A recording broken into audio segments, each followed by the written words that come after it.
Great. I'm just checking we got everyone online as well. So thank you all for coming along today, and as I say, for being so prompt. It's great to have so many of you in the room, and I know that there's plenty of people joining us on the line as well. So thank you all for taking the time. I know it's a busy day after events of yesterday as well. So yeah, thank you for such a turnout, such a strong turnout today. I just want to start by reminding us that UK higher education is one of our leading sectors in the UK. It's recognised globally as one of the best places to come and study from across the world, and we believe that it will remain so. Demand for university education is enduring, and the jobs market still needs highly trained young minds. And Unite is a great business. We're a purpose-led organisation with a 30-year track record. We've built relationships and partnerships with leading universities. Our operating platform enables us to deliver great service at sensible prices. And we're lucky enough to be able to look after students at a really important part of their lives and help them get the most out of their time at university.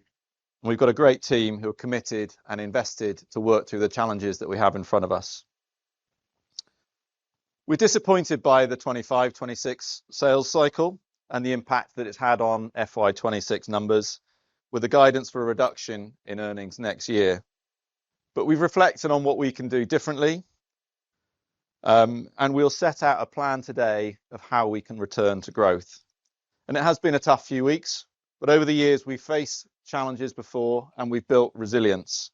Through the global financial crisis, or the introduction of fees in 2012, and even through COVID, we faced those challenges and we've emerged stronger. We've done that by staying agile, focusing on what's in our control, and taking clear, decisive action. And today is no different. As an operational business, we can pivot and adapt, and we'll take proactive actions on our sales, our costs, disposals and capital allocation, which we'll talk through today, to position ourselves for success. And this will get us back to growth. Before we get going, I just wanted you to hear from a couple of others in the sector about the condition of higher education and how we are playing into it. So the short video I'll show you has got Professor Malcolm Press, who is chair of Universities UK, the leading membership group for University UK, for UK universities, and also he's the Vice Chancellor of Manchester Met University, and also Nick Hillman, who's the Director of the Higher Education Policy Institute.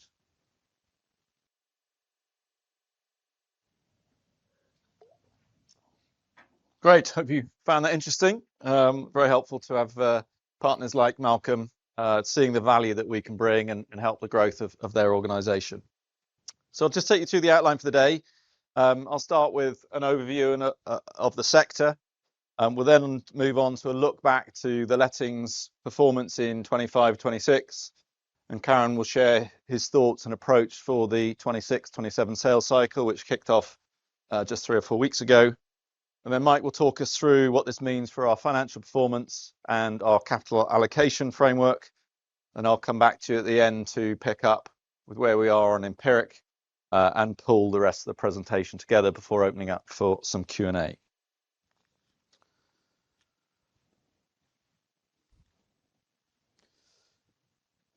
The structural drivers on which we've built our business remain intact.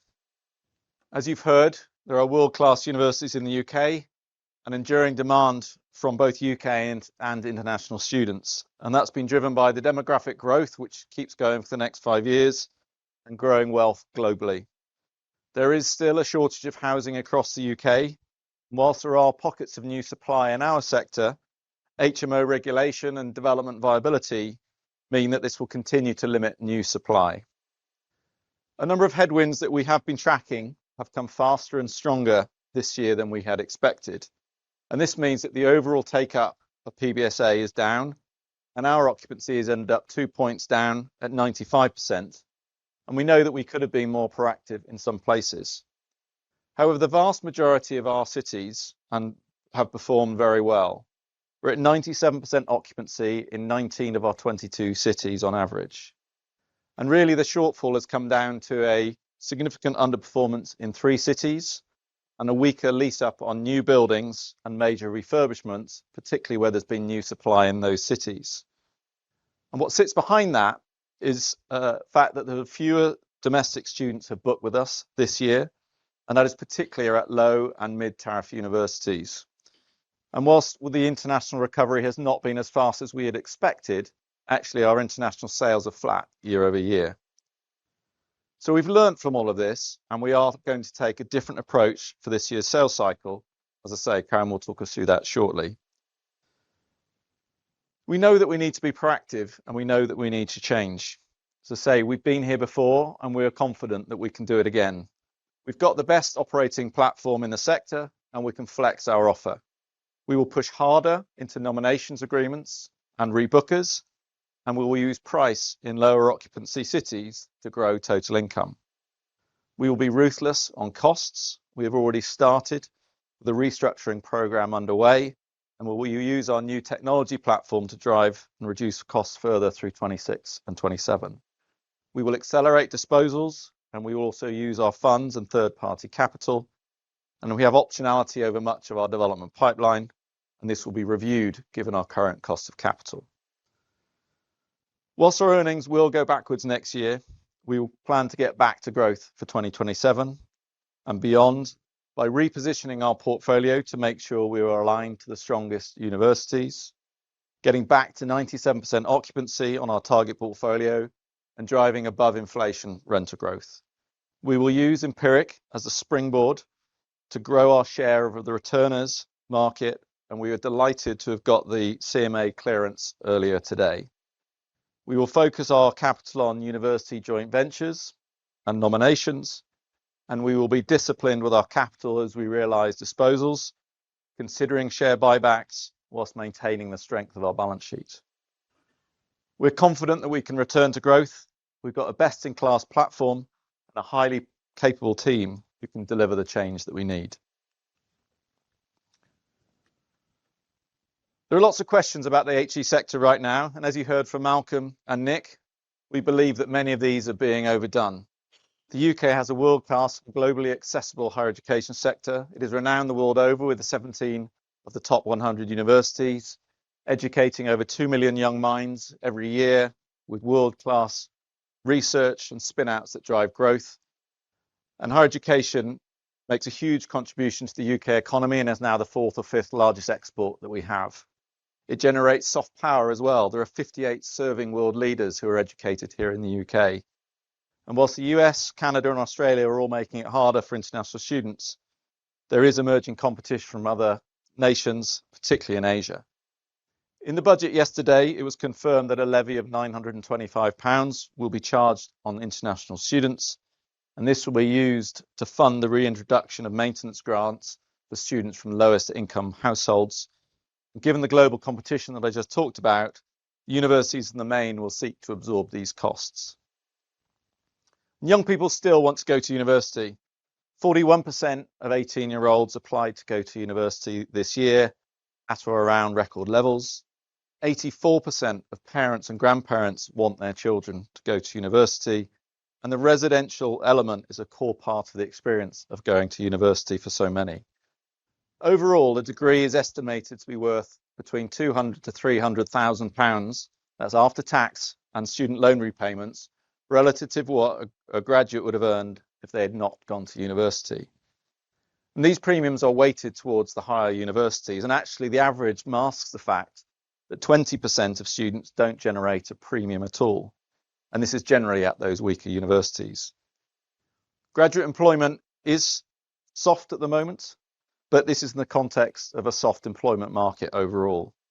And yes, AI cannot be ignored, but AI will not replace all jobs. However, it is true that people who know how to use AI will replace people who do not.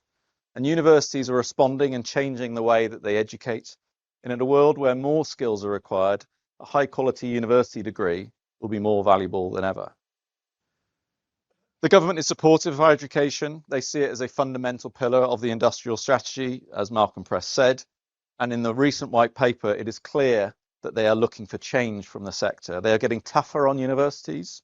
They're tougher on their approach to quality, value for money, finances, and immigration.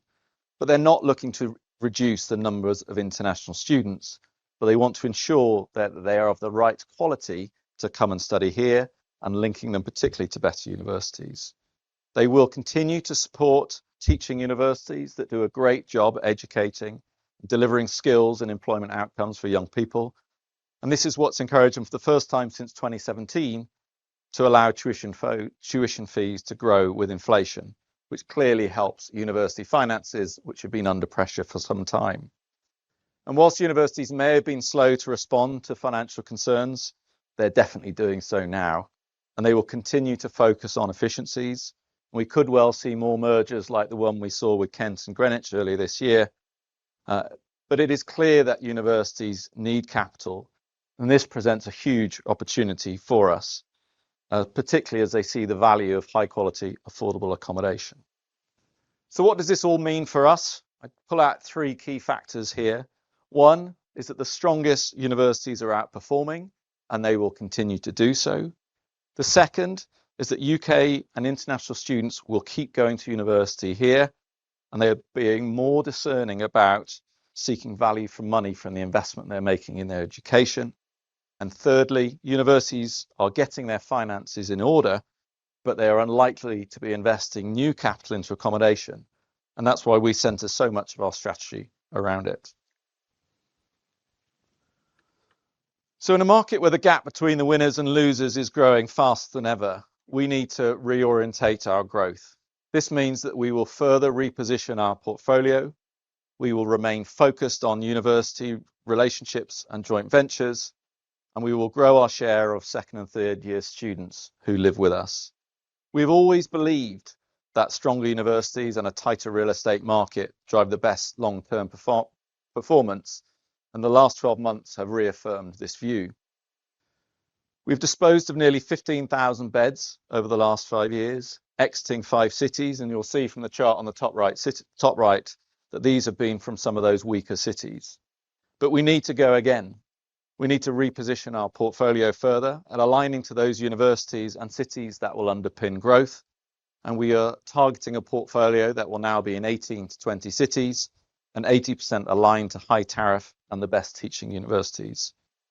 We need to continue driving operational excellence from our platform, and that means adapting our sales approach, more nominations, and using Empiric to access second and third year students. And we will right size our overhead and drive further technology-driven savings. And we will leverage our relationships with university partnerships, building on successes that we've had at Newcastle, Durham, and Manchester. So with that focus on operational excellence, optimal capital allocation, and repositioning our portfolio, we see that as the way to return to growth. We've set out our medium-term targets here, driving high-quality growing income, targeting 97% occupancy in our core cities with above-average inflation, rental growth. We will take nomination agreements back to 60% of our portfolio, post the Empiric transaction and disposals, and through the joint ventures. We will deliver our business plan for Empiric, and that will see earnings accretion in 2027. And we will increase our alignment of our portfolio to high tariff universities, delivering 1 new joint venture each year. And with our surplus capital from disposals and balancing reinvestment into new joint ventures, we will consider share buybacks whilst maintaining our core balance sheet metrics.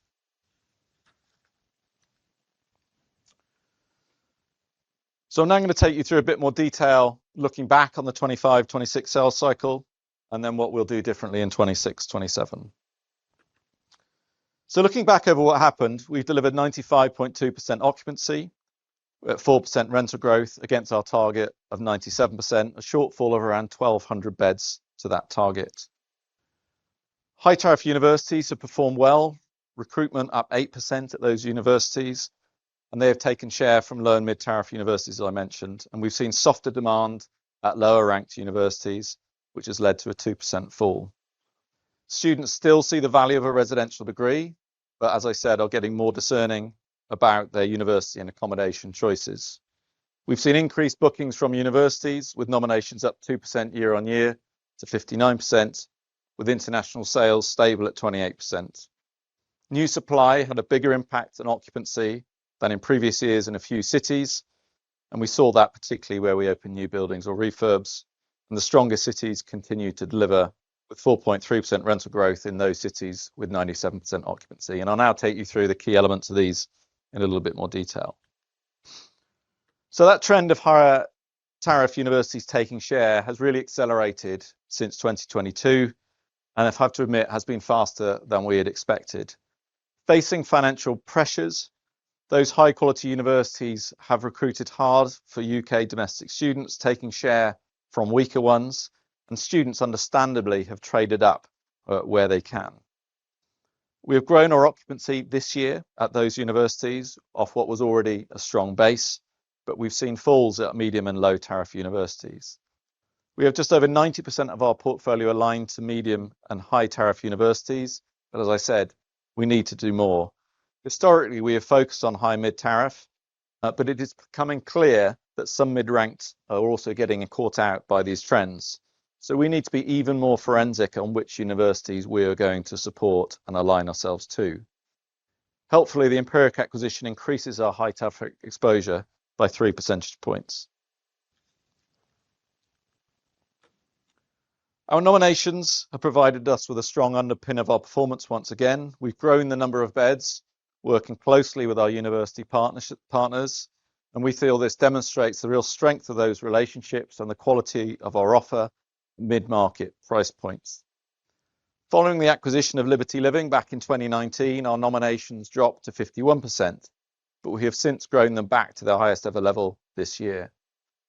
And following the acquisition of Empiric, noms will again drop to around 53%, but we will rebuild that back to 60% over the medium term, primarily through those university partnerships. As I mentioned, overall international sales are stable, with 28% of the portfolio let to international students.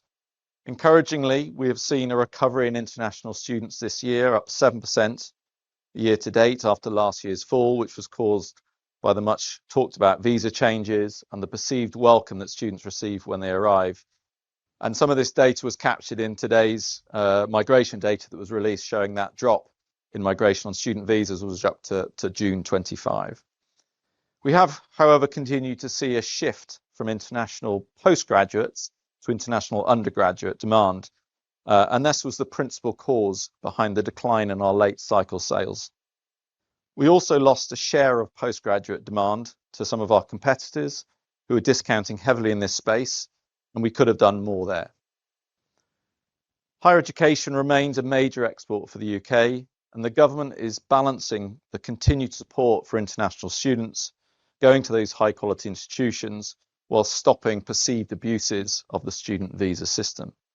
So overall, we expect international students to stabilise at or around current levels, really driven by that growing middle classes in the developing economies. The UK is attractive, given the much tougher stance being taken by US, Canada and Australia, where student visa numbers are down 20%, 50% and 15% respectively. And we do expect the better universities to be attracting more of those international students. So this chart gives a really helpful overview of our performance by city and sets out a lot more granularity than we have traditionally given. And you'll see that our vast majority of our estate is performing, with an average of 97% across those top 19 cities. That's really been across nominations, rebookers and internationals. And this is what gives me confidence that repositioning of our portfolio will drive a recovery in our performance. Sheffield, Leicester and Nottingham have performed very poorly. The void beds in these cities totals about 1,200 beds or 2% of our occupancy and makes up the bulk of the shortfall. And that has been driven by poor recruitment at low and mid-tier universities in those cities. And Sheffield and Leicester have already been fully supplied for a few years, and Nottingham has seen about 2,500 new beds delivered this year, feeding into that reduction in occupancy. We've also seen unexpected weakness in Edinburgh and Glasgow, well below historic levels. Edinburgh University did not recruit as hard and clearing as a number of other top universities. But we also did not help ourselves in Edinburgh. We delivered a building that was too close to term start date, and we overpriced a major refurbishment in the city. In Glasgow, we saw weaker recruitment at the lower tier city centre universities, with more students commuting to those universities as well. And there was also some additional supply in both of these markets. So boiling down what's actually happened and the driver of the shortfall in our occupancy is a deterioration in the bottom three cities where we have higher exposure to weaker universities. And secondly, some supply disruption, and that led to lower occupancy in new openings and our major refurbishment projects. So by repositioning the portfolio and driving our performance in these cities and better managing openings, will see us recover occupancy. Overall supply remains about 50% down compared to peak levels, and this has been driven mainly by viability challenges, but we have seen much of that new supply being concentrated into fewer cities. And the biggest impact has been felt in those fully supplied cities and/or where demand has not grown. And this therefore has impacted our occupancy in Nottingham, Leeds, Glasgow and Edinburgh, and to a lesser extent Liverpool. However, other cities like Bristol, Manchester and London have been able to absorb this new supply. And students are being more selective. They are not booking into new and refurbished buildings where there is other choice, as they are wary about buildings not being finished on time. And we have seen our new and refurbished buildings taking longer to stabilise, with 600 voids across 8 buildings in this category. The outlook for new supply remains muted, and that's down to viability and building safety regulations. That is making new starts increasingly rare. And where it is being delivered, we will be more focused on how we market and open our own stock, supported more to a greater extent by nominations agreements. And we will also respond to other supply from other competitors and recognising the disruption that it can have. Students are increasingly focused on value for money. We're seeing students and parents looking for value, not necessarily affordability, from their investment into university. That means more focus on courses, outcomes and employability. Students are going to university and choosing courses to get a better job these days, not just studying something that is interesting. And with the graduate premium widening, this is feeding into their choices. However, students do still see the value in the residential experience, and there has been an overall growth in students seeking accommodation this year, up just under 2%. But this has been concentrated in high tariff, with the weakest demand at low tariff.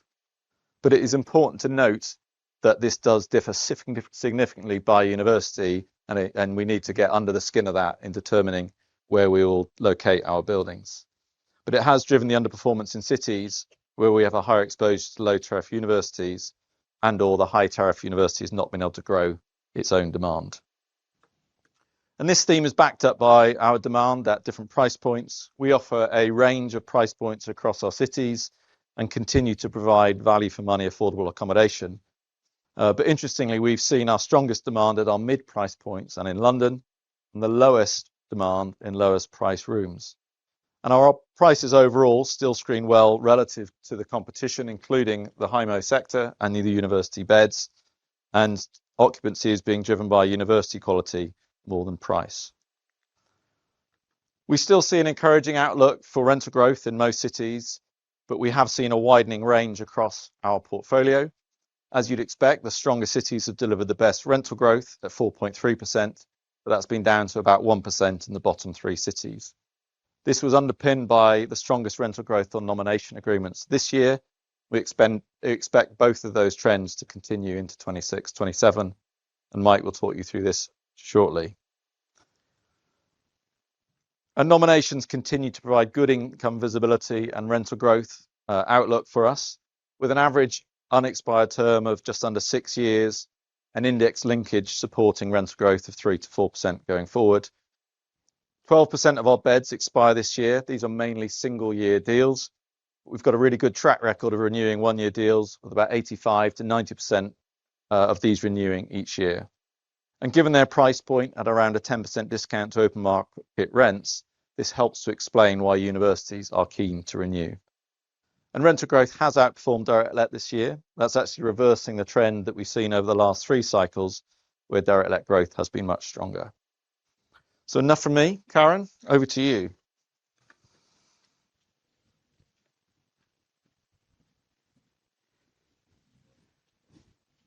Thanks, Joe. So building on what Joe just shared, I wanted to add a bit more color on our strategy for the upcoming sales cycle.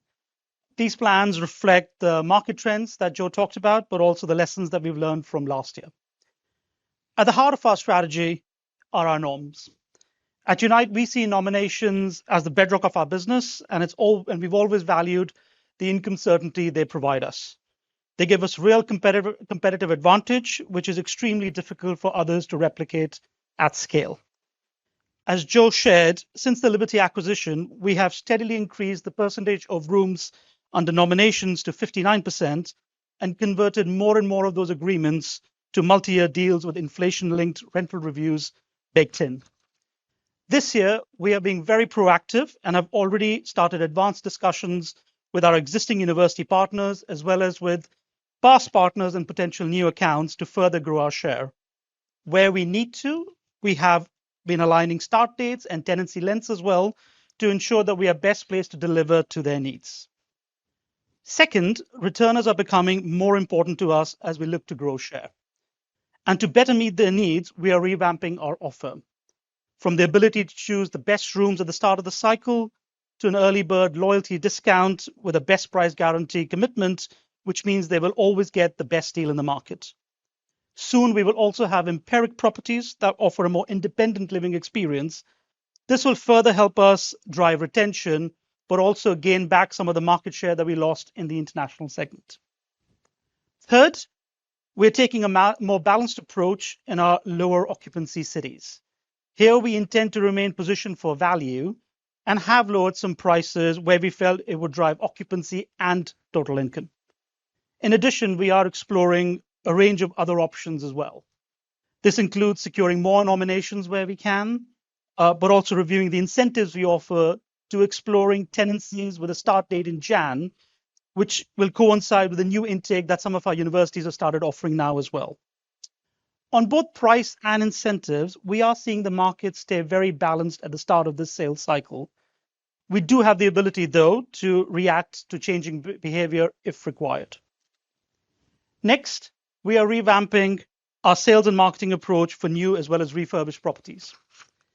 As Joe shared earlier, this is an area that we know we need to get better at, as it accounts for nearly 1 point of the occupancy miss from last year. So we're looking at several improvements, from how we market these newer assets on our channels, to how we develop both physical and virtual showrooms to showcase the full experience that students will have living here, to the introductory offer we give them to drive up leasing in that first year of operations. By improving our performance here, we will also address some of the shortfalls that we had in the international segment. We have one major opening in 2026. This is Hawthorne House in London, 50% of which is nominated. But we're also focused on our 2025 openings, Avon and Burnett Point, as well as our major refurbs in Bristol, in London, and in Edinburgh as well. Finally, in early 2026, we will start to be in a position to leverage several new commercial capabilities from our new property management and booking engine. We will launch a new web booking journey. We will improve our ability to do attribute-based pricing, and we will be able to execute better our marketing campaigns to both rebookers as well as new students. We expect this investment to help lower our cost of acquisition, improve conversion of web traffic into sales, into bookings, and drive up higher sales overall. So how is this landing in terms of sales performance this year? As of earlier this week, we were at 62% sold, which is pretty much in line with last year. I do want to say it is very, very early in the sales cycle. It's just been 4 weeks since we launched, and we're in the midst of several nomination conversations, which don't conclude for a few more weeks. Our existing first-year students are still deciding what they want to do next year. So there's plenty to play for. And like I said, it's very early days. In fact, it's just worth looking at how the sales cycle actually develops through the year and how we market ourselves through each of those key milestones. Without going into each element, it basically breaks up into 4 phases. Phase 1 is all about winning rebookers and returners. This usually starts at the end of October and goes through to the end of December, but this year we expect it to extend into the new year as returners work out exactly what they want to do next year. Phase 2 is when students submit their UCAS applications and universities know what their intake is going to be for the next year. This is when we secure the bulk of our single year nominations, and some agents and students start to make early bookings as well. This goes on from late Jan, which is the UCAS deadline, through to the end of March. The third phase is the main new student acquisition phase. Universities send out their conditional offers by May, so we start to really see UK students look to book, and also universities start to confirm with us if they want more beds based on the intake that they think they will get. For international students, they usually wait for their visa and they start to book more July onwards through into August. Phase 4 is the world of clearing. Over 60,000 students normally go through clearing, of which nearly 20,000 are new applications, with the rest basically changing universities based on their final grades. Usually, we would tend to do anywhere between 4 and 7% of our sales here. And last year, we actually did 3 times as many sales as we did the year before. But after an exceptionally strong build up to clearing, as well as its first 2 to 3 weeks, we were surprised by just how quickly it did tail off mid-September, as the demand from international Chinese postgrad students did not materialize in the expected volume. Now, in each of these phases, as you can see, we adapt our marketing messages and channels, from exclusive offers sold through our on-site teams for rebookers, to leveraging our international agent network, as well as our in-market China team to drive up international sales. During clearing, it's all hands on deck as we help students find their home. This year, we are doing several things differently across these touch points. As I mentioned before, we have revamped our rebookers offer and our returners offer, and it will run for longer to reflect the slightly longer booking cycle that they're going through. We've also simplified our room classification, and the feedback from agents as well as students alike has been that it's made it easier for them to choose the room that they want and also decide what to pay extra for. We're also adapting our marketing programs to reflect the growth in AI-based search. This means that we are spending more time and effort on making sure our content is best in class, and we're also driving reviews to various channels. Finally, we're holding enough marketing firepower to drive sales through clearing and aligning our incentives to ensure that we capture a greater proportion of the international market before the end of clearing. And it is the sum of all these actions that I believe will help us navigate these changing times. And we do have a track record of doing just that. Take Leeds as an example. One of the largest student cities in the country with multiple universities, including University of Leeds, which is in the top 100 globally, and where historically we as Unite have done very well across a large portfolio. But over 23 and 24, the city did face several challenges. From a demand point of view, it had reduced student numbers due to falling international demand, as well as more students commuting at the lower tariff universities. At the same time, there was a lot of new supply entering the market, and to add to it, we had major refurbishment projects at 2 of our properties. Our occupancy fell to just over 90%, and rental growth went backwards. As a result, we've had a total reset in the market. We've sold out our less well-located assets. We focused our efforts on driving nominations with the University of Leeds, where we have a very strong relationship. We've also adjusted prices down in a couple of properties to drive up occupancy and income. And we've invested in our teams and our properties to drive significant improvements in Net Promoter Score as well. The net impact is that we've started to improve occupancy, and we're forecasting a return to rental growth this year. Our university partners here have already reached out to us to see if we can support them with more rooms as they continue to see strong undergraduate demand this sales cycle, just like they did last year. So on that note, I'm going to hand over to Mike.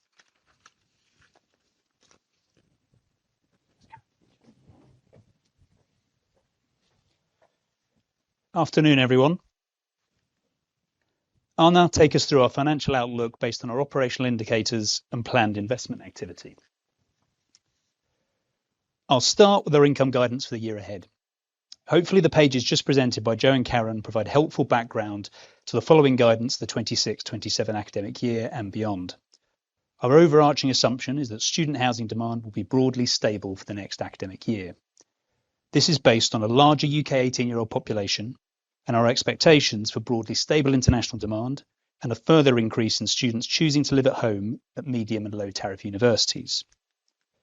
Our rental growth guidance reflects different dynamics for our nominations and direct let channels, as well as a tailored approach to driving income at a city level, depending on the occupancy. As you'll see on this slide, we're targeting occupancy of 93 to 96% and rental growth of 2 to 3% for the academic year. Breaking that down, nomination agreements covering almost 60% of our beds will continue to deliver real benefit through annual inflation-linked uplifts on the majority of those agreements, which will result in rental growth of 3 to 4%.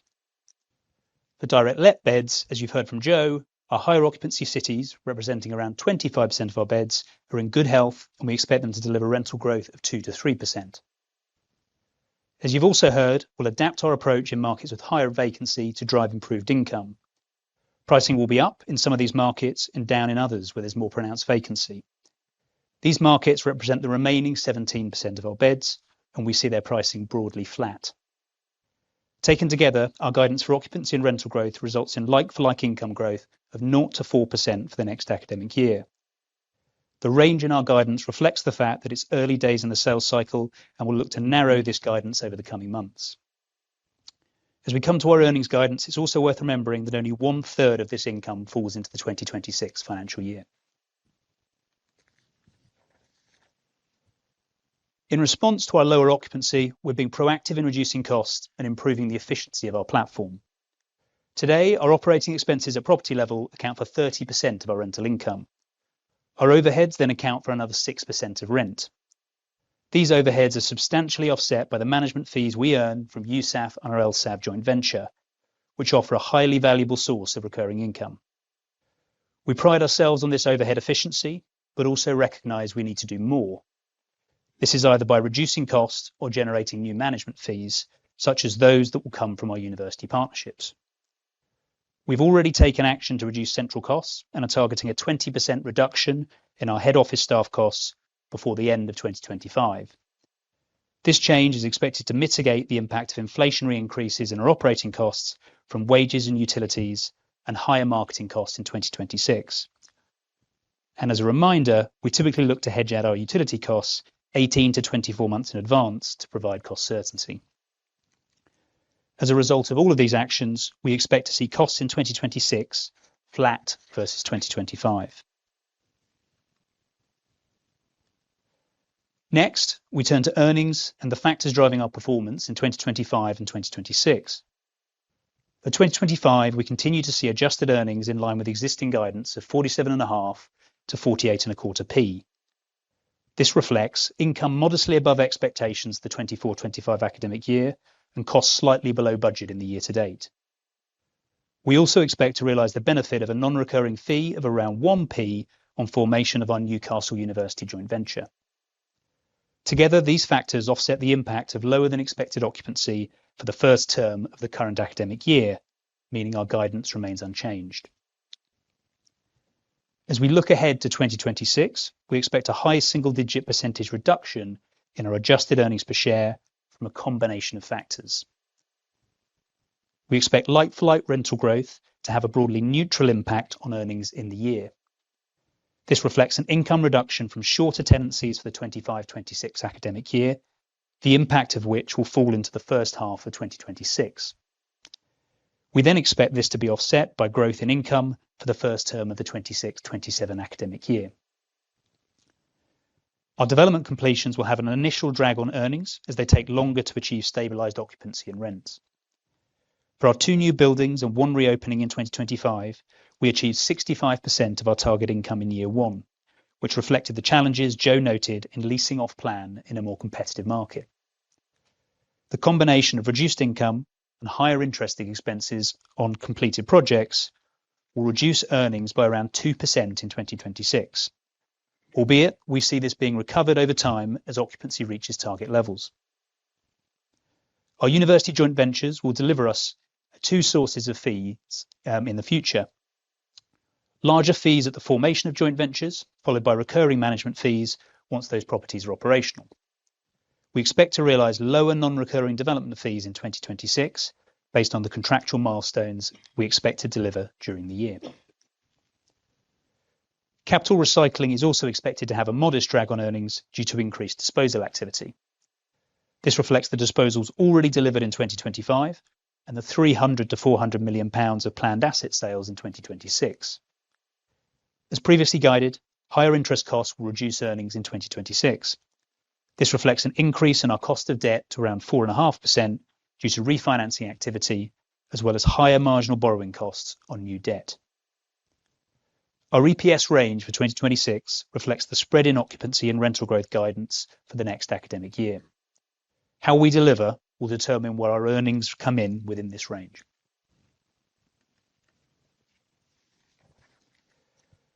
Looking beyond 2026, our focus is on delivering a return to earnings growth. This slide sets out the building blocks on the path to growth from 2027, and it starts with delivering operational excellence. We will grow our like-for-like income by achieving occupancy of 97% or higher in our target portfolio. As you've heard, this will be delivered by stabilising occupancy in our new developments and positioning the portfolio towards high-tariff universities in our strongest markets. Over the long term, our business has delivered rental growth averaging 70 basis points above CPI inflation, and we expect to continue to deliver above inflation growth in our core markets. This will be supported by index rental growth in our nomination agreements and growing housing demand at the strongest universities. We will also take bold action on costs to ensure we recover our margins over time. This has already started, and as Karen mentioned, our investment in our next generation technology platforms will unlock material efficiencies in both our cost of sale and overheads over the next 1 to 2 years. Joe will come on to discuss the strategic opportunity provided by our acquisition of Empiric. In the near term, our focus is on delivering our business plan.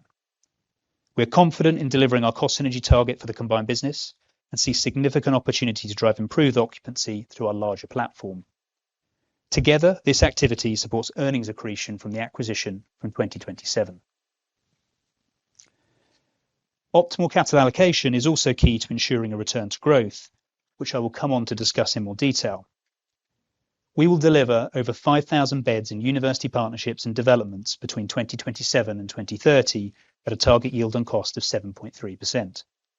Around 80% of these beds are in university partnerships, which provide significant visibility over future income. Our capital recycling will also help drive earnings and NTA growth as we reinvest our disposal proceeds into accretive new investment. However, this will be partially offset by the ongoing adjustment in our borrowing costs to higher market interest rates. As we execute on this plan, we see a pathway for returning to earnings growth from 2027. Delivering on these elements also supports total accounting returns of 8 to 10% through a combination of recurring income, rental growth, and profitable investment activity. I'm now going to move on to discuss our approach to capital allocation, following on from the priorities set out by Joe earlier.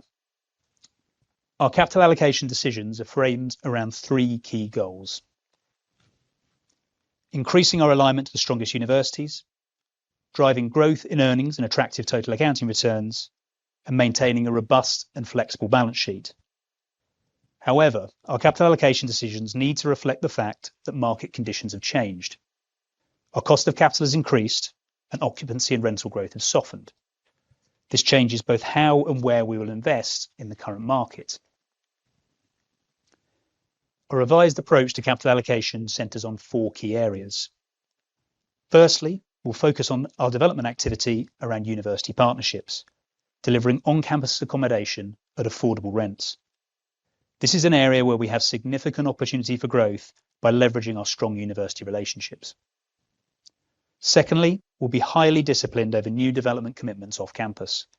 This will see us reduce CapEx and look to extract best value from our uncommitted schemes. Next, we will accelerate our disposal activity to increase our focus on the strongest universities and most supply-constrained markets, which offer the strongest prospects for future rental growth. And lastly, we'll show flexibility in our investment approach. We will not compromise the quality of our balance sheet, but where we have surplus capital, it will be deployed towards those opportunities offering the strongest risk-adjusted returns. University partnerships are the key strategic growth opportunity for our business in the next 5 to 10 years. This reflects the enduring appeal of the residential experience at the strongest universities and the vital role high-quality accommodation plays in attracting students. University partnerships will enhance the quality of our income by delivering accommodation in the best on-campus locations at affordable rents. We will also benefit from significant income visibility thanks to our joint venture partners' financial interest in filling the rooms. Our 2 existing joint venture partnerships are progressing well, and we expect to be in a position to formalise the joint ventures with Newcastle University and Manchester Metropolitan in the coming months. This will enable the delivery of 4,300 new beds over the course of 2028 to 2030 at yields on cost superior to those we can deliver off campus. We see a significant opportunity for further partnerships, and we're in discussions with a number of high-quality universities. Our target is to deliver 1 new partnership deal per year. This isn't easy, but we're confident that our platform and university relationships give us a significant competitive advantage. Our off-campus development pipeline now totals £1.2 billion and over 5,000 beds in the UK's strongest university cities, and 90% of this pipeline has planning approval. We are committed to 2 on-site projects in London and Glasgow for delivery in 2026 and 2027, which have £110 million of cost to complete. Beyond that, we have flexibility over all future development commitments. For us to commit to any new development start, development yields would need to improve and be substantially de-risked by nomination agreements. For us to more than that, we will also need to recognise the risk to development programmes from the new Building Safety Act regulation. This has led to delays in construction starts and also poses risks to the scheduled occupation of buildings as the new regulations become established. As a result, we expect to see CapEx on our off-campus pipeline reduce materially over the next 2 to 3 years. Our focus now is on optimising the value from our land bank, of which 75% by value is in London. We will explore a range of options for doing this, including joint ventures with third-party capital, as well as forward funds and outright land sales. For those schemes where we have option agreements, such as our Travis Perkins site in Paddington, we have the ability to exit schemes where they are not viable. As Joe mentioned earlier, we've been a regular seller of assets, but will now accelerate the pace of our disposals as we position ourselves for a more focused portfolio with increased exposure to high-tariff universities. We will target an increase in disposals to £300 to £400 million per annum, which is roughly a doubling of our recent run rate, and that will come from a combination of different sources. Firstly, we'll accelerate our exit from some cities and dispose of assets in core markets where we see low returns based on their university alignment. Secondly, we'll also look to realise value opportunistically from disposals of core assets at the right price. We will consider doing this via sales to existing or new joint ventures, which bring the benefit of new recurring management fees. We will also consider outright disposals where we can achieve fair value and see stronger returns from reinvestment. The final pool of disposals includes non-strategic assets and development sites which are low yielding or not viable for future development. We expect these disposals to be modestly earnings dilutive in the near term as we initially repay debt. This becomes earnings accretive over time as these proceeds are redeployed into new investment opportunities. We've continued to see investor appetite from the PBSA sector from a range of institutional, private equity and trade buyers, with student accommodation forming part of their growing allocations to the living sector. Around £3 billion of assets have transacted this year, which is slightly below the long-term average. We have seen sellers holding off on bringing portfolios to market ahead of the end of the 25-26 sales cycle, as well as in anticipation of the recent UK budget. But we now expect to see more stock come to market in 2026. We've been active sellers over a number of years and see 2 main buyer types in the market. Firstly, core investors seeking modern assets in London and prime regional cities. And secondly, value-add investors seeking higher returns through income upside, cost reduction, and CapEx initiatives. Over the long term, valuations of student accommodation have been underpinned and driven by rental growth, which remains fundamental to investors' pricing for the sector.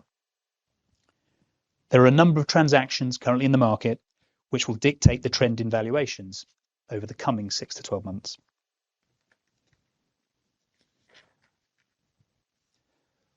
We benefit from a strong balance sheet, which provides the business with flexibility around its capital allocation decisions. This is absolutely appropriate for a business with operational intensity and ongoing investment through development. We continue to target a net debt EBITDA ratio of 6 to 7 times on a built-out basis, and we're currently in the middle of this range after adjusting for the acquisition of Empiric and remaining committed CapEx for our university partnerships and developments. Our appetite for leverage also reflects our current and marginal borrowing costs. We expect our cost of debt to rise steadily as we refinance existing in-place debt and deliver our committed development pipeline. We will also explore the opportunity to use third-party capital as a source of cost-effective funding. We have a long and successful track record with our USAF and LSAV funds and see opportunities to access new capital seeking a best-in-class operating partner. Bringing this together, the increase in our planned disposal activity and reduction in development CapEx means we expect to move from a net investor to a net seller over the near term. Successfully delivering on this plan would result in surplus capital of around £100 to £200 million per annum. We will deploy this capital where we see the strongest risk-adjusted returns, which today means investment in university partnerships and share buybacks. Our investment decisions between the two will depend on our opportunity set for university partnerships, as well as the returns implied from a share buyback. Share buybacks provide an opportunity to reinvest in a high-quality portfolio at returns today that are superior to direct investment. We would commit to them where we have surplus capital and we can demonstrate clear accretion to both earnings and NAV. But this will not be at the expense of maintaining a robust balance sheet. And with that, I will hand you back to Joe. Thank you, Mike.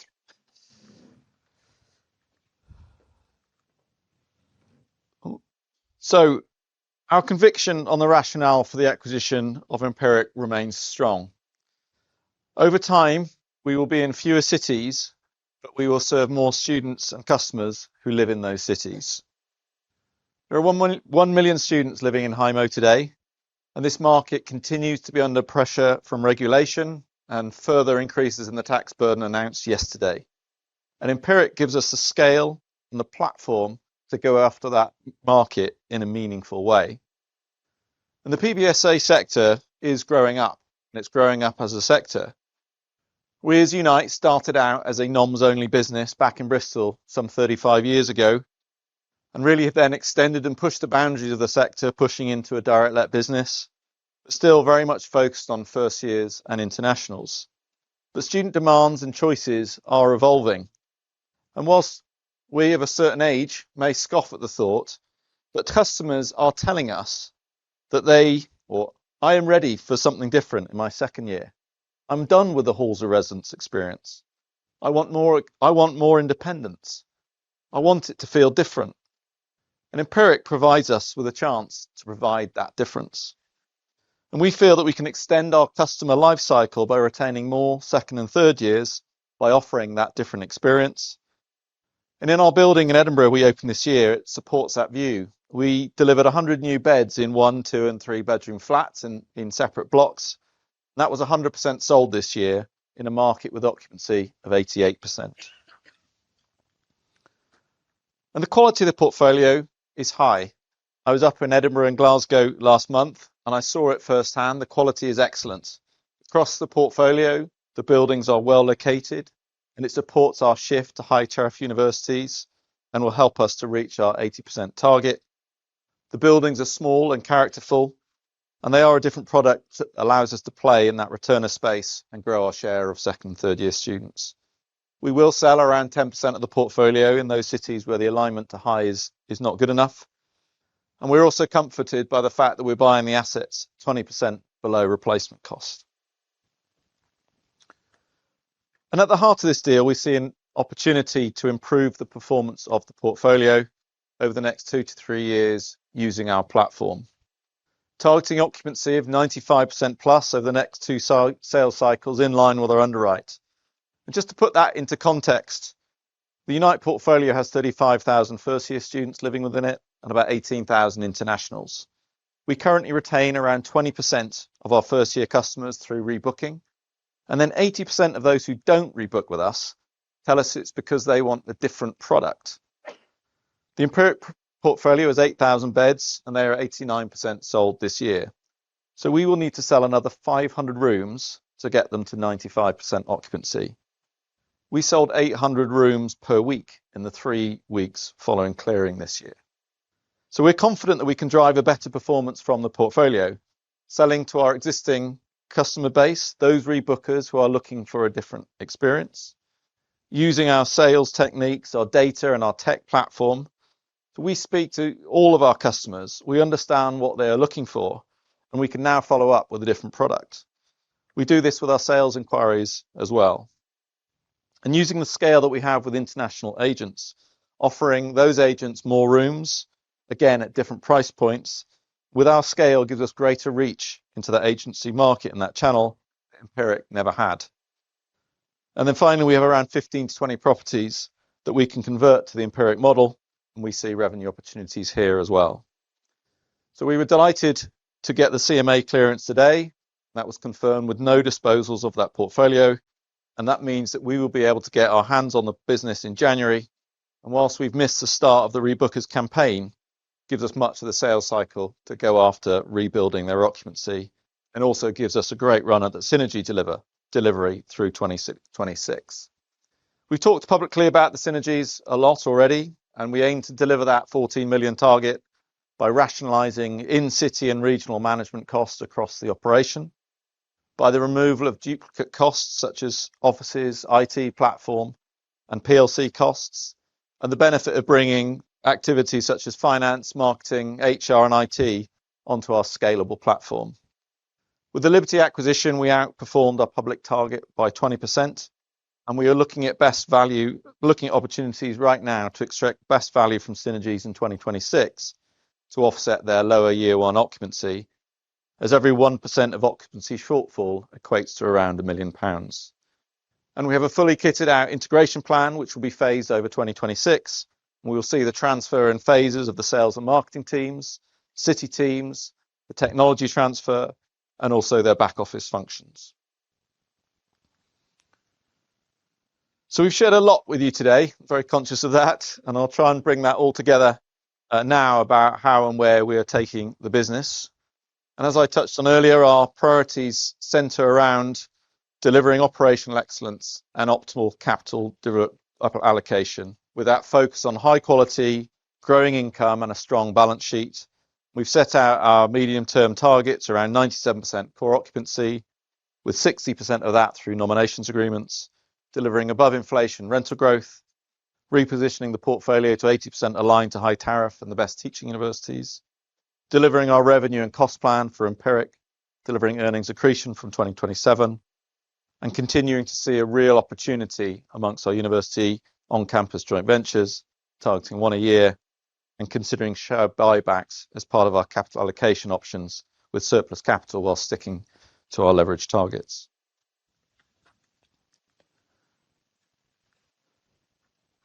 So the fundamentals of our sector remain intact. It is a great higher education sector. The demand for university education will continue, and the jobs market will still need highly trained young minds. Unite is a great business, and we support young people at a time of their growth through those great relationships and partnerships that we have with universities, through our best-in-class operating platform, the high-quality portfolio that we have, and our highly capable team. We have been surprised by the pace of change and the impact this year, and we have learnt lessons.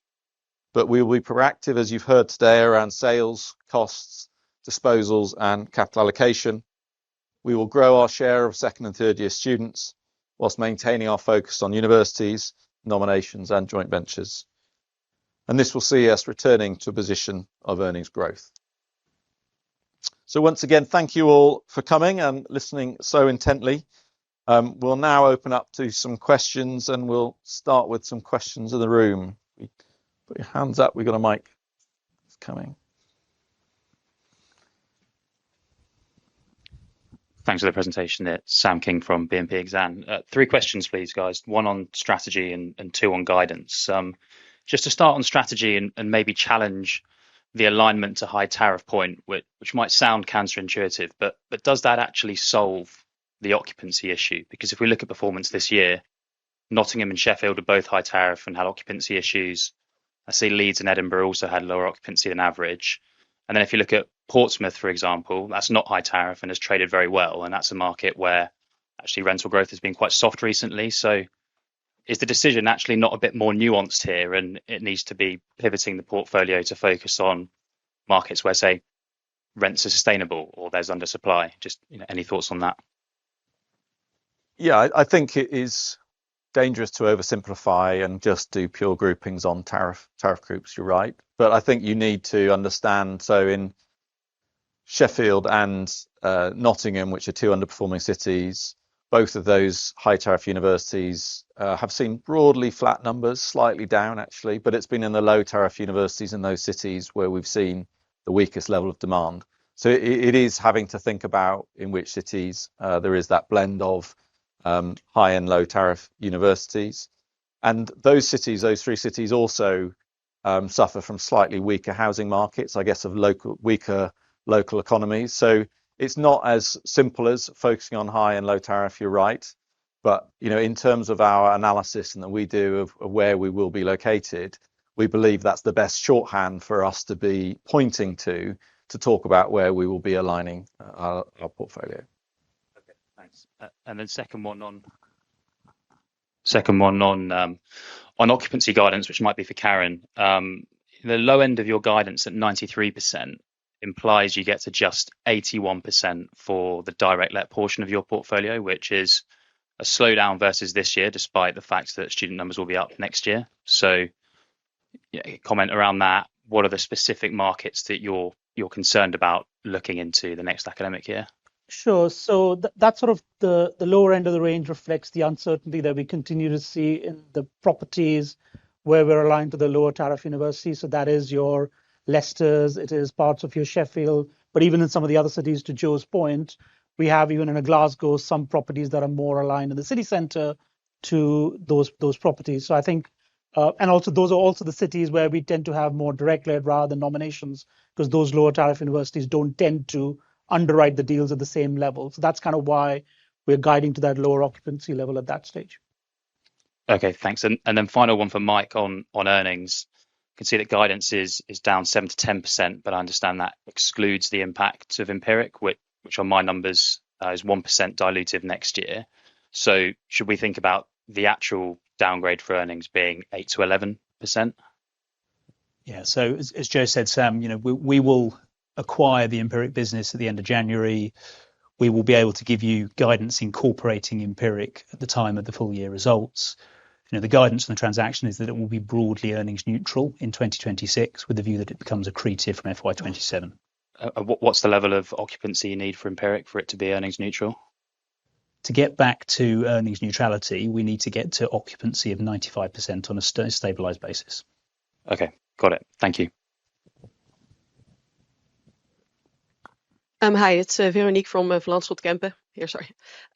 So for me, one question on the nomination agreements. Obviously, it's a bit part that de-risks the portfolio. You have the target to increase it. So just want to get a feeling on feasibility of actually increasing it. And also, you mentioned that for these universities, obviously, they've also had some tough years on the financial side. Is there anything changing in your discussions to maybe moving a little bit towards the continental way of agreements with universities that don't have actual guarantees but are just more soft agreements? If you're seeing any changes in those discussions? Maybe I'll start, and Karen, if you pick up if I miss anything. So first up is the delivery of our development pipeline and university partnerships gives a strong underpin to that growth back in terms of nominations over the medium term. I think the second thing that we are doing is using price in some of those markets, particularly in weaker assets, to approach universities now and secure nominations agreements with those universities. The 1-year deals generally don't have income guarantees beyond, well, they don't have a guarantee beyond year one. So that gives the universities the flexibility to sort of flex up their requirements over the shorter term. So we've got a good level of renewals on those agreements that we see. But ultimately, it's down to us to be able to demonstrate that we're offering value for money for students and the highest level of customer service, because they are intently focused on that. And I think that's one of the things that gives us real customer and competitor differentiation through those nominations. I don't know, Karen, if I've missed anything on that. Yeah, I mean, a couple of other points. I think the one big trend that we see this year is the affordability points. So universities, especially for their first year undergrad product, are really looking for affordable rents. So there's several properties where we have sort of historically direct let them, they haven't wanted them, but actually on the affordability level, they're actually keen to talk to us about that. This is key universities in Bristol and Edinburgh as well. On your point around soft norms, what we actually tend to do is we often, towards the end of Jan, will agree a certain volume with the university that they will feel comfortable to underwrite. But as they start to see their demand firm up, that number does tend to tick up, and you'll see that reflected in the different trading updates that we do as well.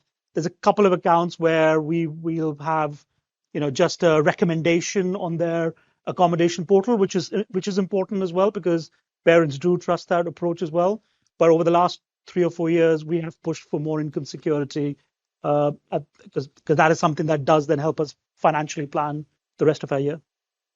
Thank you. And maybe one follow-up on that. You indeed mentioned affordability, but at the same time, for those nomination agreements, you still target 3 to 4%. I appreciate you mentioned like it's 10% under rented, but isn't that still something that then comes up in those discussions? It does come up, but I think this is where I think I was talking to somebody earlier. We do have a lot of credit in the bank with universities. I think they look at us as a long-term partner. They know the things that we did during COVID to support them. They know over the last 3 or 4 cycles when some of the direct lends in cities were going double digits, where we were much more balanced in our approach. So they know there are good years and bad years, and the rental clauses that we have in there are reflective of those caps and sort of ceilings as well. So far we have had no real challenge from the universities, and at the end of a 10-year agreement, we might reset that rent to be again market plus or minus 5% depending on the asset.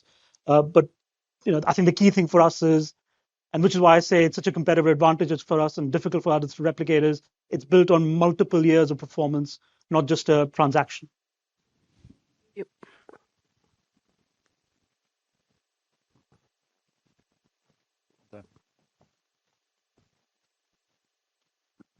Hi, Rebecca Parker from Goldman Sachs. I'm just wondering if you could talk to more your thinking around capital deployment, just given you've released some yields that you've got for your development and for your JVs, and how you're thinking that in context of where the shares are trading and share buybacks, and whether you'll need to execute upon these disposals to then consider that capital deployment. Yeah, so I think we've set out a revised capital allocation framework today, as you've heard us talk about, and we do see that as a medium-term framework. I think the principle of not increasing leverage to buy back shares is kind of firmly felt and firmly established, and so therefore we will need to generate surplus capital from our disposal activity to then consider whether we allocate that into buying back shares or not. I think given where the shares are trading at today, it certainly makes it a more attractive cost of capital than deploying into straight off-campus development. I think that's sort of something that we are very clear on. With on-campus development JVs, we still see the IRRs as very attractive, and we still see the opportunity to deploy capital into that space. So as we release capital, we will be looking at that through a very firm lens as to whether we can deploy capital. And as Mike's chart sort of set out, that if we're able to sell that 300 to 400 million pounds of disposals, then that creates quite a meaningful chunk of capital that we've got the ability to make decisions on. Thank you.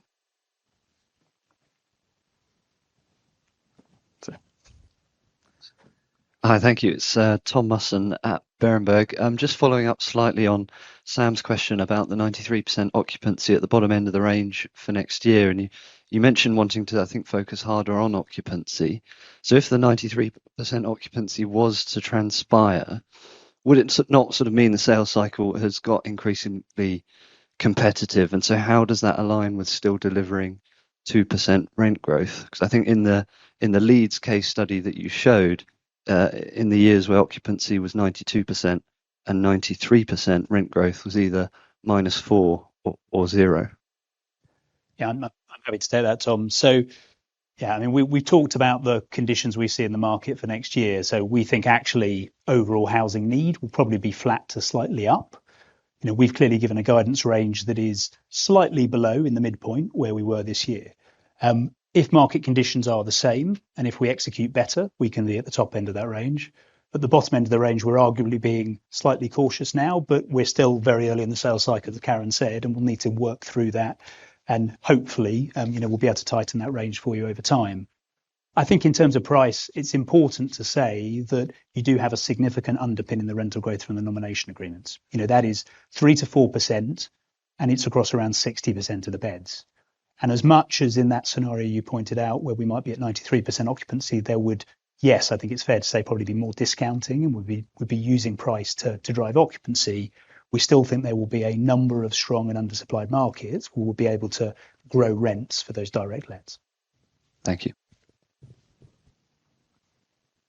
Goodbye.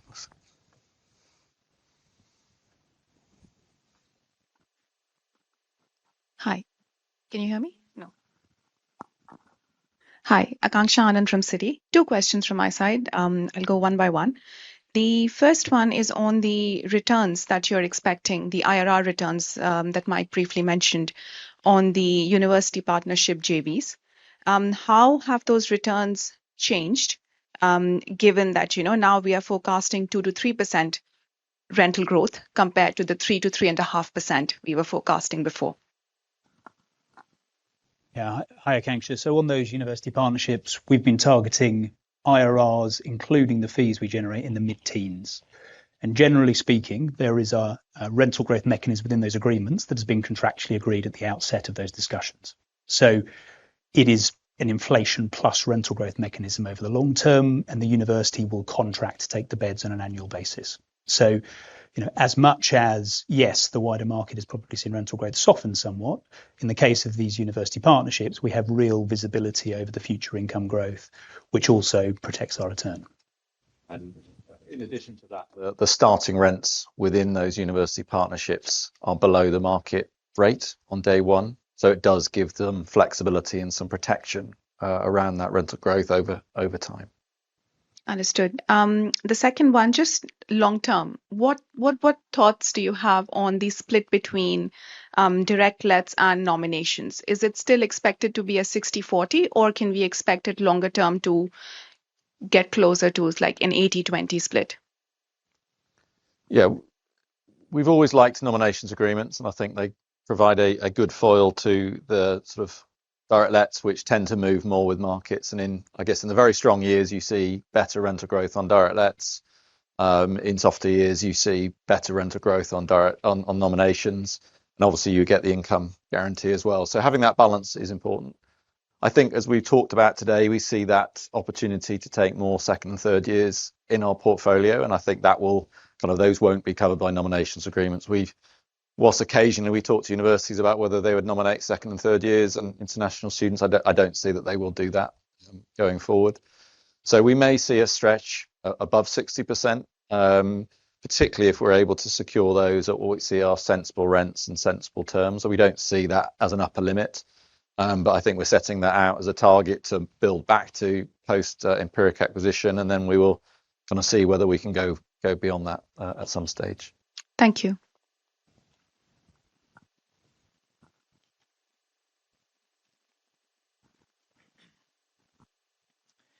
Callum Marley from Colytics. 2 questions. First one on occupancy. Part of your path to growth, you're targeting 97% occupancy again. If I just look on page 13, most of those yellow bars are below the 24-25 levels.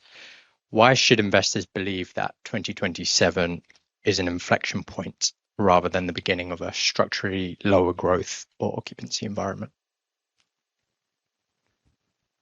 Yeah, I think that within those cities where we've seen the shortfall in demand, it has been the shortage of recruitment at the lower tariff universities. So as we talked about briefly around Sheffield and Leeds, they have 2 universities.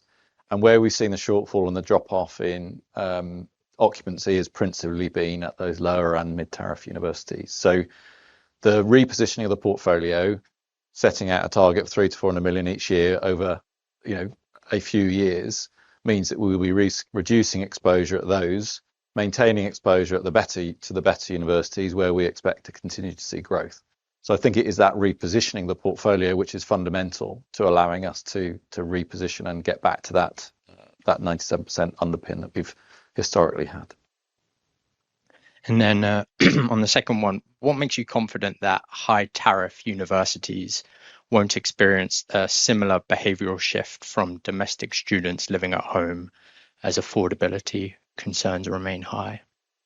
Yeah, I think it comes down to a graduate premium and the difference in graduate premium between the better quality and the weaker universities, and it is higher at those better universities. And I think the employability data, the customers' choice data that we're seeing through polling from UCAS, and that intention to stay at home has been actually held up very well across those high tariff universities. So from a student behaviour perspective, I think provided we continue to see that decent employment market for graduates of those high quality universities, we believe that students and parents will continue to make that investment to go away and study at those and see it as part of the overall university experience. And I think, there's lots of kind of evidence anecdotally as well that university is much more than just about getting a degree. And if you want to succeed, then having that residential experience is part of that experience.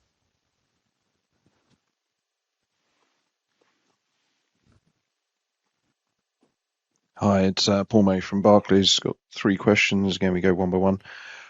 You keep mentioning increasing disposals, but as you've highlighted, the market has suffered, and it's not just suffered for you, it's suffered for everyone.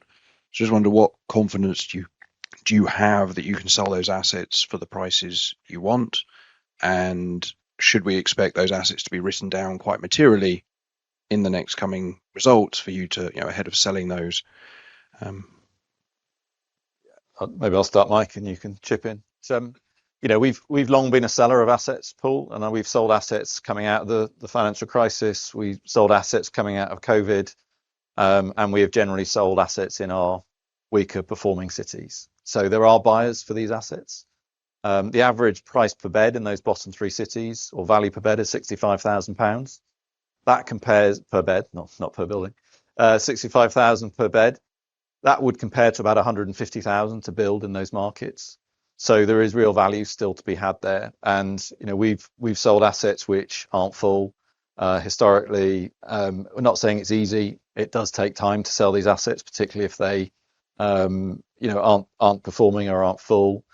And things generally are taking long to sell because of the fire safety investigations that are required at the moment as well. So I don't think this will be come Q1, you'll see 300 million of disposals from those bottom markets, but we will work hard to deliver them. We've got the skills in our team. And as Mike said on his slide, we will supplement that with sales of lower yielding assets, which are full as well. And I think that we see that if you can sell an asset in London at, in the 4s, and you can redeploy that capital somewhere in the 7s, that still makes sense for us to do. So that's 300 to 400 million pounds of disposal program. Will be a combination of assets. As we say, it's going to be a multi-year program to finalize that repositioning to the quality and the 80% target that we want. But it's something that we will need to execute on, and we will need to execute on over the next couple of years. And Mike, whether you would add anything to that? No, I think the only other thing to say is, sort of following on from Joe, the market will decide what these assets are worth. We think they are marked in the right place based on the disposal activity we've done and this kind of value add asset historically. The question for us will be, based on where the market sees pricing, what are the returns to Unite of holding those assets? And could we do better if we cashed out and reinvested elsewhere? And that's how we'll think about it. And I suppose the difficulty is looking back over history, the market was different, as you say.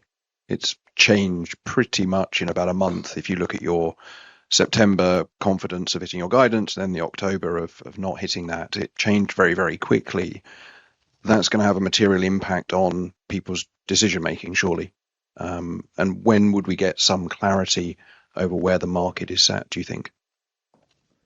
Yeah, there's still quite a few transactions in the market. I don't think anything's really traded of value since the closeout of the sales cycle. So, but we'd expect to see in the next few months a few of those transactions start to trade. And, you know, I think the valuers at the year end will hopefully have something that they can look to from a transaction. If not, I'd expect some of those transactions may have repriced even if they haven't closed out. So I think we really need to wait and see what those transactions point to, both sort of the back end of this year and into the start of next year. But that will be the first time we'll get that visibility. You know, whether there'll be a sentiment driven value, who knows? You know, that's sort of the art of valuation, isn't it? But from a transactional perspective, I think that we should see something reprice sort of around the year end.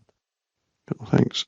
And then just following on from the question over the medium term and looking into FY27, I appreciate you're not providing guidance for that, but looking at the sales you expect for the academic year 26-27, which have an greater impact on 27, is there a risk we see another year of earnings decline in 27 versus 26, or a flattish sort of outlook? Is that a fair way to think about it?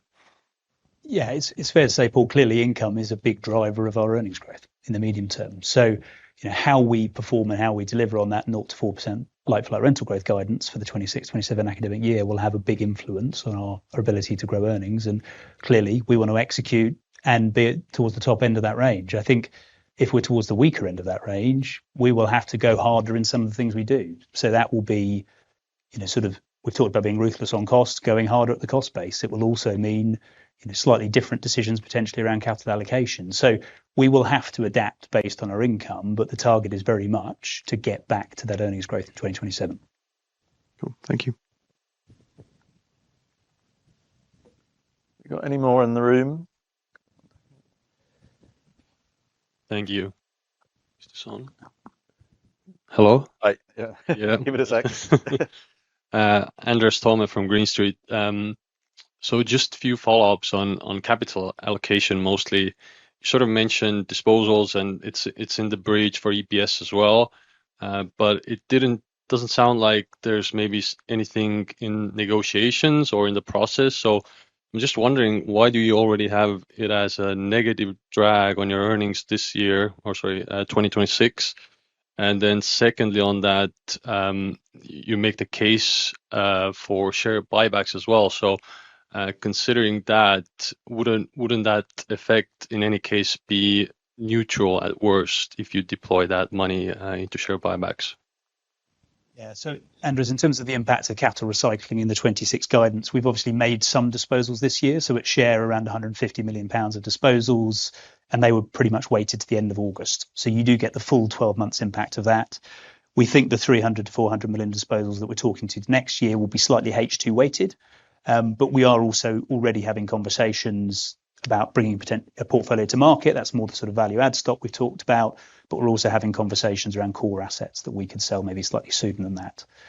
And then, sorry, the second part of your question was around reallocating that capital. Reallocating. So this guidance does not assume a reallocation of that capital into reinvestment at a positive spread. You know, clearly, if we make good progress in good time on those disposals, it will give us scope to invest via, as we'd said, university partnerships or also potentially share buybacks.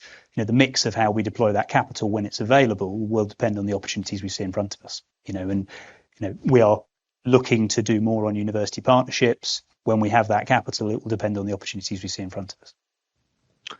And then secondly, on developments and development yields, you sort of think 7% plus is good capital allocation, but I guess your shares are trading at a implied yield which is above 7% on an unlevered basis. So why wouldn't that target be more like 8 to 9% perhaps?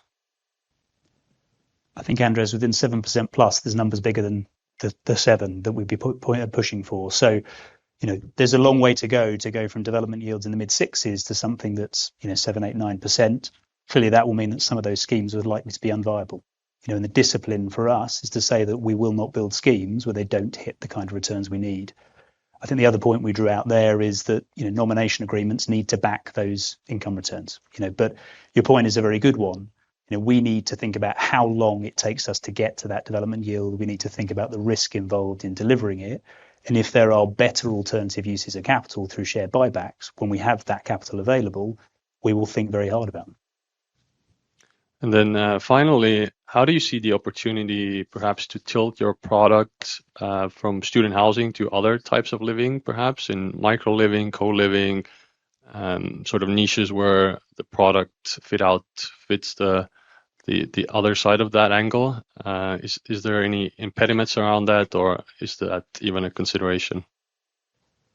Yeah, I think what we've seen in the sector is, a number of the recent consents that have been gained are more open and more varied. So willing to either include co-living or a blend of co-living and PBSA. And it feels like that sort of combination and merging of use classes is happening.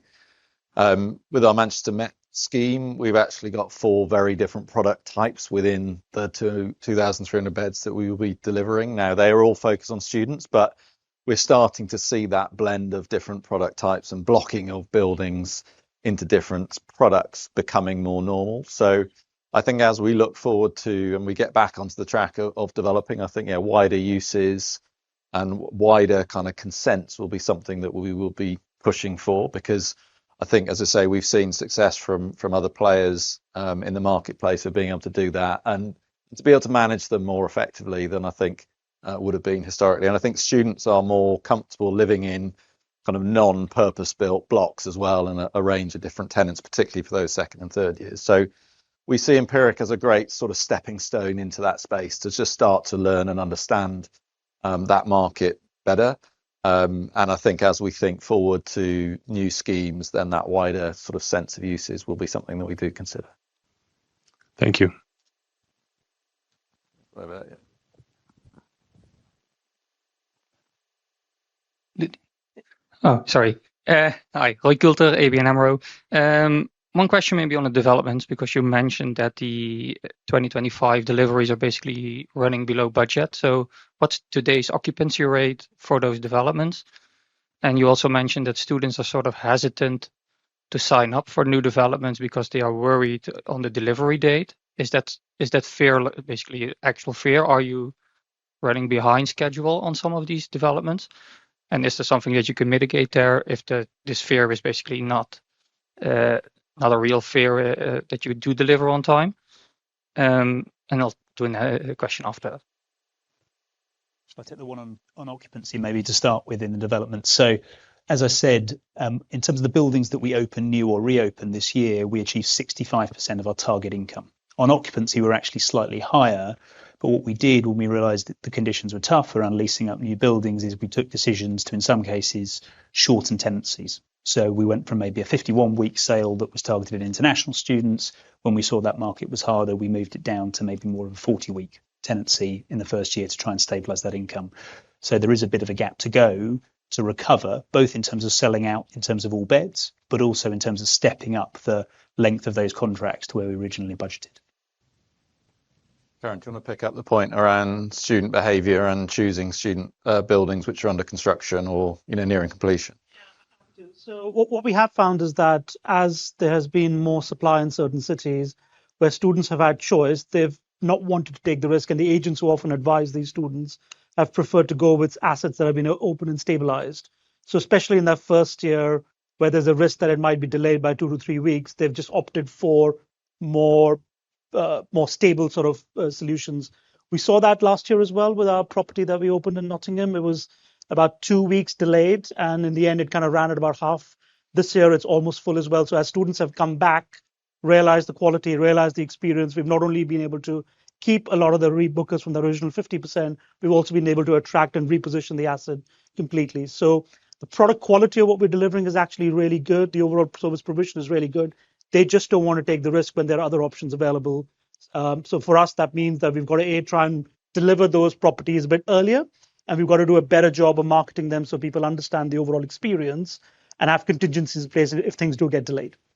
And I think with the building safety regulations now means that you need to get a sign off once the building has been completed. It's called a Gateway 3 that could take between 8 to 12 weeks.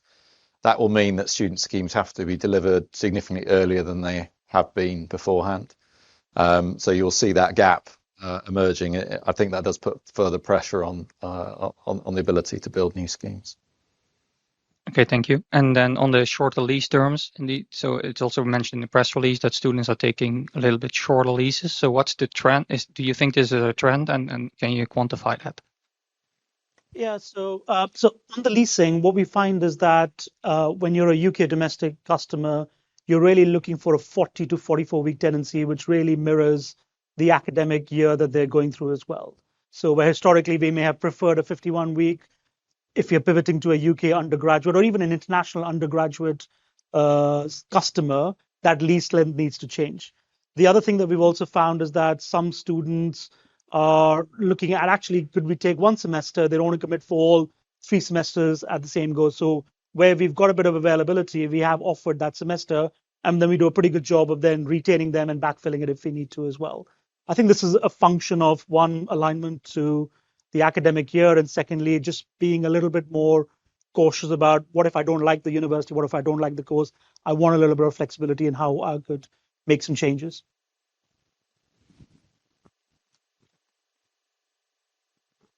Oh, sorry, one follow-up question on that. Sorry, Veronique again from Van Lanschot.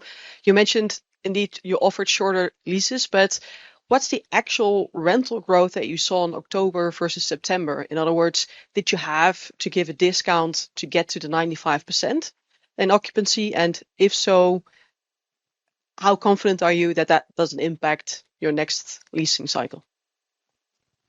Yeah. Do you want to go first? Or? Yeah, I'm happy to. Yeah, Veronique, so where we were at sort of July when we had our interim results, we were about 85% sold at that stage. And on the bookings to date, we were running at about 5% rental growth. And that's sort of annual rental growth in the way we calculate it. And a big, that was really sort of pretty consistent across our direct lets and our nomination agreements. However, as you say, we then ended up the sales cycle at 95% occupancy with 4% rental growth. And really the reason we saw that dilution in the last 10 points of occupancy was because we were selling beds either on shorter tenancies than we planned or in some cases on first semester lets. So around 1.5 points of the occupancy we saw in the year was a first semester tenancy, and that drags down the overall rental growth. To put that in some historical context, we generally sell about half as many beds for a first semester. So that did have an impact in terms of where the rental growth ended up. Probably got about 10 minutes of questions, Mike. Is there anything on the webcast that we need to pull out that we haven't covered? We do have a few on the webcast, so I'll canter through these quickly. First is from Ian Richards, a private investor. Why are you targeting 80% exposure to high tariff universities and not 100? Yeah, I think that we do see that there are good universities who aren't in that high tariff group. And say the government is very supportive of, and we're seeing strong demand from students to go to universities which have very good employability outcomes. So Manchester Met is a good example of that. They've got one of the highest employment rates of all universities right across the UK. They've been growing their student numbers by between 5 and 6% per year over the last 4 or 5 years. They've got low international exposure. That is a university which has forged excellent relationships with industry. It does a lot of placements for their students, and it is meeting a need and a requirement for students to go and study there. It doesn't meet the category of a high tariff university, which is generally research heavy and focused on different types of products and different types of education. So that's when I talked about being even more forensic about which universities and which markets that we want to generate in. So there will always be an element of buildings that and universities who we want to work with. Next one is from Guillaume Langelier at Columbia Threadneedle. As part of the Empiric transaction, were you surprised that international postgrad take-up was below its prior year levels? Yeah, I guess the short answer is yes. I think that we were surprised on our own portfolio that postgraduate take-up was lower than we were anticipating. We saw the visa data was very supportive throughout the sales cycle, up 7%. And we were expecting to see a recovery in postgraduate sales as well. Through the empiric process, we did reduce our occupancy assumptions in year one because there was them tracking behind where they had been historically, but they ended up being short of that underwrite as well. So I think it was a similar level to our shortfall, and it really does come down to that shift of internationals from postgrad to undergrads. The next one on the webcast is from Daniela Lungu at First Sentier. It sounds like your disposal program targets the weakest assets in the weakest cities. What is the likelihood that there are buyers for those assets, and what kind of discounts might you have to accept? Yeah, I think we probably covered that one, Mike. So moving on. Next one, Nick Baker at MFS. What share of nomination agreements are effectively linked to inflation, and what share are a function of local market rents? Longer term, should we think about nomination agreements growing at a similar rate to the direct let market? I can take that. Yeah. So all of our multi-year agreements have a rental clause in them that has a cap and a collar based on either CPI or RPI. And we sort of normally use November, December data to set those. The single year norms, which are about 11%, so of the 48% are multi-year, 11% are single year. Those will get repriced every single year based on current market conditions. On the second point around, do we see them coming together? I think once we start to go through the disposal program and we're sort of have a comparable portfolio DL and nominations in a city, and where we are targeting to drive rental growth sort of 50 to 100 basis points ahead of inflation, I think you will start to see some more commonality in the rental growth. But right now the portfolios are quite different. So sometimes it becomes difficult to compare DL versus nomination rents because they are different cities, different properties, different product. I think it's one of the features of having a multi-asset, multi-tenant portfolio that we do see different levels of performance in cities and in assets every year. It's probably something which you haven't seen because we've always sort of delivered at the upper end of our occupancy numbers, and we haven't seen that sort of slight movement you see and differences in rental growth between noms and direct let within cities. So it generally is that where you have that very strong demand, you can drive your prices dynamically through the sales cycle, and that's what delivers your stronger rental growth from direct lets when you've got very strong demand and squeeze supply in those markets. And as we've seen this year, when you have some softness, that's when your nominations performance and you may need to do a bit more price activity. But that is sort of an element of dynamic pricing when you're selling 65,000 rooms every year across 22 different cities. So that will be something and is a feature of having an operational business with dynamic pricing across our estate. That's it for the webcast. Melissa, you got one more then? Two more then. Yeah. We'll probably have time for two more, and then we'll look to wrap up. Hello. Yeah, Neeraj from Barclays here. A quick one on your credit profile. Do you see a risk of negative rating action from S&P on the back of these operational weakness or any potential valuation decline? Hi, Nitesh. We're in a good place in terms of our rating in general, and we've generally been sort of closer to the better end than the worse end. Clearly we want to keep our leverage in a conservative place, and I think that's what we set out in terms of our capital allocation strategy. We're not going to stretch the balance sheet. We'll keep our net debt, EBITDA, and interest cover at what we think are appropriate levels, and it's really all about how we can get back to growing our income, growing our earnings, and ultimately that's the underpinning of a good credit rating. Thank you. Paul, finish us off. Sorry, one just quick follow up on the shorter tenancies you mentioned. I think in the past, the 97% occupancy that you've delivered has been on the academic leasing. So if it was all for 51 weeks, it was for the full year. And obviously there's a mix of that. I assume the 95 is on a similar basis, but actually then if you think about it through the whole year, it's a much greater decline. Is that the best way to think about it? Where we've always disclosed occupancy, Paul, is on beds sold. So historically, it's always been the same, whether it's been sold for a semester or for the entire academic year.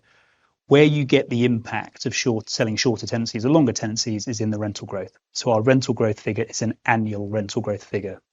So where you would see it in last year's numbers, for example, is in that dilution of rental growth I talked about earlier, as opposed to in the occupancy.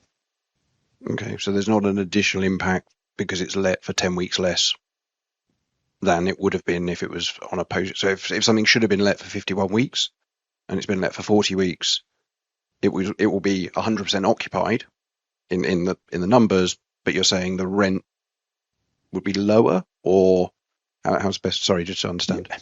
I think this goes back to the point I made around how the rental outturn we deliver for 25-26 impacts the guidance for FY26. So to your point, sort of where we have shorter tenancies or more semester lets, you are getting that income through the back end of 2025. However, you may not be receiving it on all of those beds. As I said, semesters are about 1.5 points of occupancy through 2026 and maybe not through the summer of 2026. So where we've seen that dilution in rental growth, that impacts FY26 as opposed to FY25. Great.